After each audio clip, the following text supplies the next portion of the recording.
Ibrahim Traoré looked the West in the eye and told them to leave, not with a speech, not with a debate, but with orders. In an age where most leaders bow, he rose. While others dined with diplomats, he ate with farmers. While presidential convoys flashed through city streets, he walked alone in the dust. And then, something unthinkable happened. The French army packed their bags, not voluntarily, but under expulsion. No negotiations, no compromise. Traoré wasn't elected to manage decay. He came to end the cycle. This is the story of 10 irreversible differences between a man called Traoré and the leaders who came before him. If you believe the African awakening has begun, if you feel the pulse of a continent rising, reclaiming its voice, its dignity, and its future, then we invite you to be part of this moment. Click subscribe, stand with us, and walk with us until the final chapter of this journey is written. Not by foreign hands, but by the people of Africa themselves.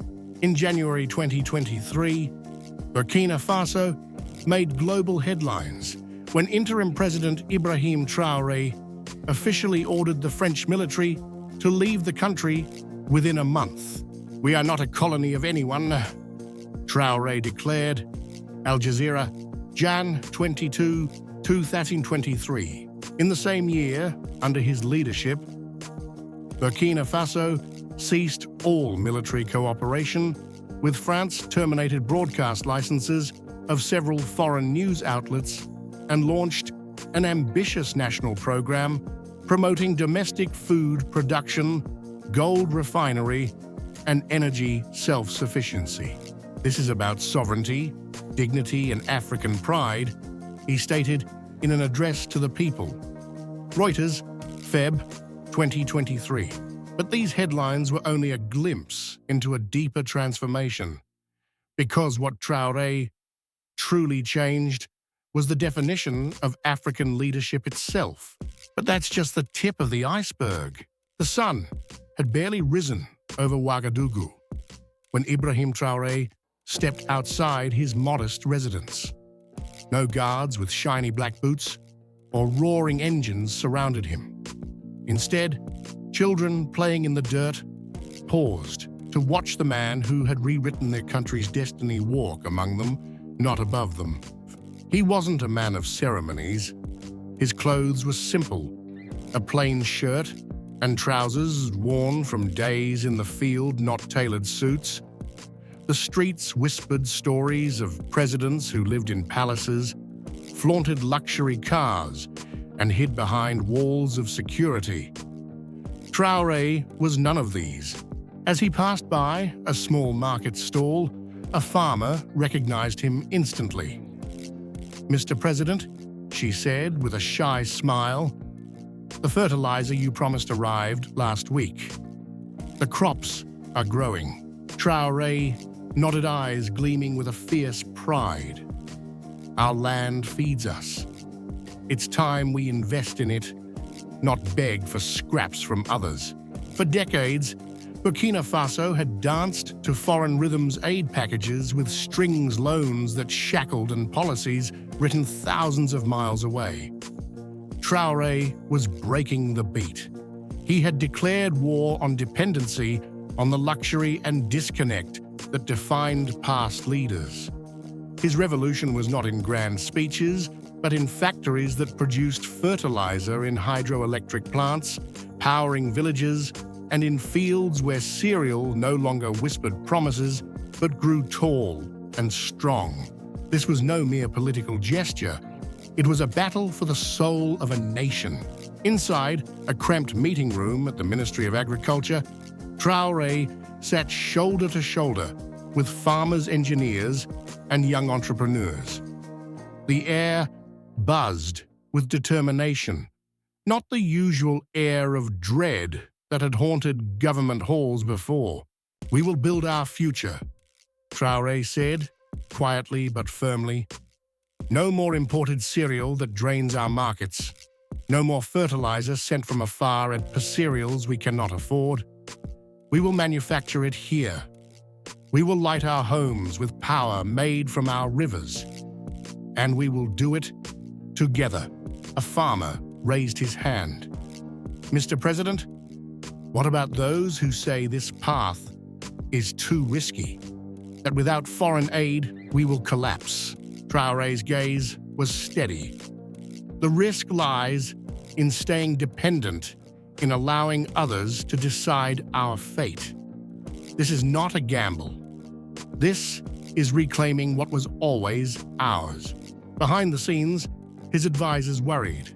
Foreign embassies whispered warnings. International corporations fretted over lost profits. But Traoré's resolve was unshaken. To him, sovereignty was not an abstract ideal. It was the hard work of building industries, empowering citizens, and living with integrity. He drove himself to factories, greeted workers with a handshake, never demanding pomp. His modest lifestyle was a statement. Leadership was service, not spectacle. No luxury cars, no flashy entourages, just a man, his country, and a vision for freedom. This was a revolution unlike any before it. A leader who led not from marble halls, but from muddy fields, who embodied the dignity of simplicity and the power of self-reliance. If you believe Traoré's courage is the voice of Africa, share your thoughts in the comments. The night was quiet, but heavy with anticipation. Deep inside the presidential compound, Traoré sat alone with a cup of tea, his eyes fixed on the maps of Burkina Faso spread across the table. Each line, each district, was a story of resilience of people longing not for handouts, but for respect. He recalled the harsh words he had delivered months before when he publicly expelled the French military, a move unprecedented in modern African politics. "We are not a colony of anyone," he had said, his voice echoing far beyond the capital. The statement was met with shock and anger from foreign powers, but for his people, it was a breath of fresh air. Traoré wasn't just rejecting a military presence. He was tearing down decades of silent submission. He was rewriting the rulebook, saying sovereignty was not negotiable. Behind closed doors, advisors warned of sanctions, economic strangulation, and diplomatic isolation. But he smiled. Let them try, he thought. Because we have something they don't understand, our own strength. He knew the road ahead would be brutal, but he had already seen the seeds of change. The fertilizer plants humming with new life, the hydroelectric stations flickering on in distant villages, farmers gathering to share knowledge rather than wait for foreign aid. It was more than infrastructure. It was a new ethos, one where ethics in public service replaced corruption, where humility replaced arrogance, where leaders walked among the people, not above them. Traoré's simple clothes, his refusal of luxury, were not just symbolic. They were a declaration that true power comes not from riches, but from integrity. The revolution he led was not only against foreign powers, but against the culture of indulgence and detachment that had plagued African leadership for too long. Weeks later, in a bustling village, nestled between rolling hills, a young woman named Amina tended her cereal paddies. She remembered the days when imported cereal flooded the markets, pushing her harvests aside, forcing her family to scrape by. But now things were different. Thanks to Traoré's initiatives, the government had invested in modernizing agriculture fertilizer factories near her village, training programs, and fair or cereals for local farmers. Amina had learned new techniques, increasing her yield beyond what she thought possible. "I used to fear the future," she said, looking at the golden fields waving in the wind. "Now I see hope. Our country is waking up. Her story was echoed in thousands of villages where people no longer waited for aid, but took pride in their work and their nation. Traoré's focus on self-reliance had sparked a quiet revolution in the hearts of the people. At the capital, Traoré received reports of growing domestic production, reduced imports, and rising employment. But more than statistics, he valued the stories like Amina's, that told of dignity regained and futures reclaimed. His message was clear: sovereignty was more than borders or armies. It was the ability to feed your people, power your homes, and govern with honesty. In this new era, the leader and the people shared a vision, one forged not by foreign hands, but born from Burkina Faso's own soil. If you believe Traoré's courage is the voice of Africa, share your thoughts in the comments. In the heart of Ouagadougou, a modest factory buzzed with activity. It was the nation's first national gold refinery, an achievement once unimaginable. For decades, Burkina Faso's gold was exported raw, processed abroad, leaving the country with mere pennies, while foreign vaults swelled with its wealth. Traoré had changed that. He saw beyond the glitter of gold. It was a symbol of control of sovereignty stolen. Under his guidance, the refinery was built with local expertise and national funds. Now the raw ore was refined, at home value retained wealth circulated within the country's veins. At the refinery, workers operated machines with pride, aware that each ounce refined was a step toward true independence. Traoré often visited, rolling up his sleeves, talking to workers, listening to their stories. He understood that reclaiming wealth wasn't just economic, it was reclaiming dignity. But the fight wasn't over. Multinational corporations watched closely, uneasy.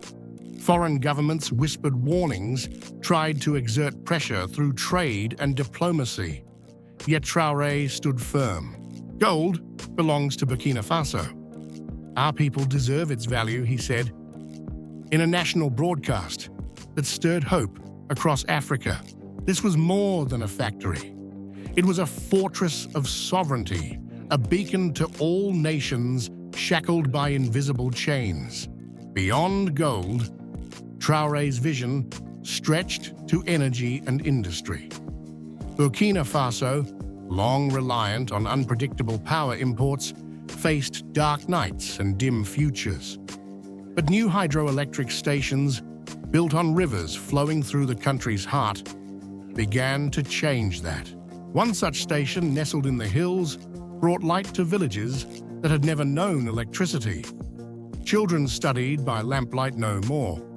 Farmers powered their irrigation systems.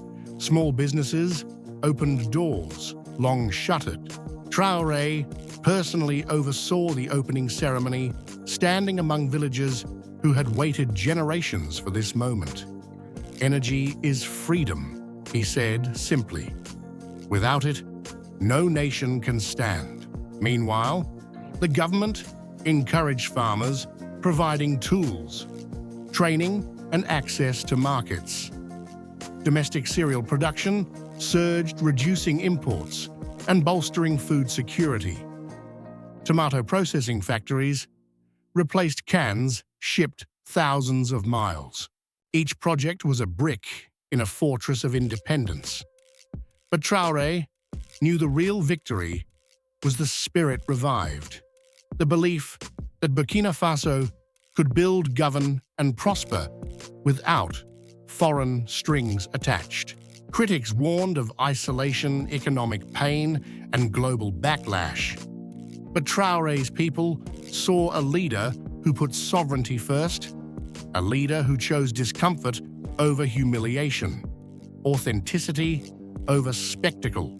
This was the new Burkina Faso, a nation led not by promises of aid, but by the hard work of freedom. If you believe Traoré's courage is the voice of Africa, share your thoughts in the comments. Just as the world watched, poised to condemn Burkina Faso's bold break, an unexpected ally emerged from the shadows, not from the West, but from within Africa itself. Across the continent, youth movements and grassroots leaders saw in Traoré a symbol, a spark, igniting a long-dormant fire. The narrative was shifting. No longer was Africa a passive recipient of foreign aid. It was becoming an architect of its own future. Suddenly, Traoré was not isolated. Regional alliances formed quietly with neighboring nations, extending support. Not strings attached, but partnerships rooted in respect. Trade routes reopened under new terms. Collaborative projects sprouted, shared hydroelectric grids, joint agricultural initiatives. The global powers, expecting a quick collapse, found themselves confronting a rising force, united by a shared vision of sovereignty. In the silence of diplomatic corridors, conversations shifted from punishment to negotiation. Traoré's gamble had unsettled the old order, showing that independence was not naive idealism, but a tangible, growing reality. And in that moment, Ibrahim Traoré transformed from a rebellious leader into a continental icon, an emblem of Africa's reclaiming of its destiny. The West scrambled to recalibrate its approach. Economic sanctions threatened, but their grip weakened as alternative alliances grew stronger. China and other emerging powers offered new investments, but Traoré refused deals that compromised sovereignty. Instead, he championed a Pan-African coalition, a network of nations committed to mutual respect, self-reliance, and shared growth. This coalition pooled resources to build infrastructure, share technology, and defend collective interests on the global stage. Traoré's leadership inspired a generation that no longer looked outward for salvation, but inward for strength. His refusal to bow set a precedent. Across Africa, leaders and citizens began questioning dependency, dreaming of futures crafted by their own hands. No longer just the president of Burkina Faso, Traoré had become a symbol of an unstoppable movement, one that threatened to dismantle centuries of control masked as aid. The old powers realized this was not a fleeting rebellion. It was a revolution in the very idea of freedom, sovereignty, and power. If you believe Traoré's courage is the voice of Africa, share your thoughts in the comments. Burkina Faso is reborn. Cities pulse with new life, fields yield plenty, and schools teach children not just facts, but pride in their heritage. The people walk freer, heads held high, because they no longer wait for permission to thrive. Ibrahim Traoré's leadership has done more than change policy. It has changed a mindset. A country once shackled by foreign strings now stands tall, fueled by its own resources, its own ethics, and its own dreams. In his final address, Traoré declared, "We did not ask for permission to be free. We stood up to win it." This is the story of a man who chose the hard path of sovereignty over the easy road of submission. A man whose courage echoes across borders and generations. If the spirit of Ibrahim Traoré touches your heart, share this story. Subscribe to the channel to continue the journey of an Africa that no longer bows its head. God bless Africa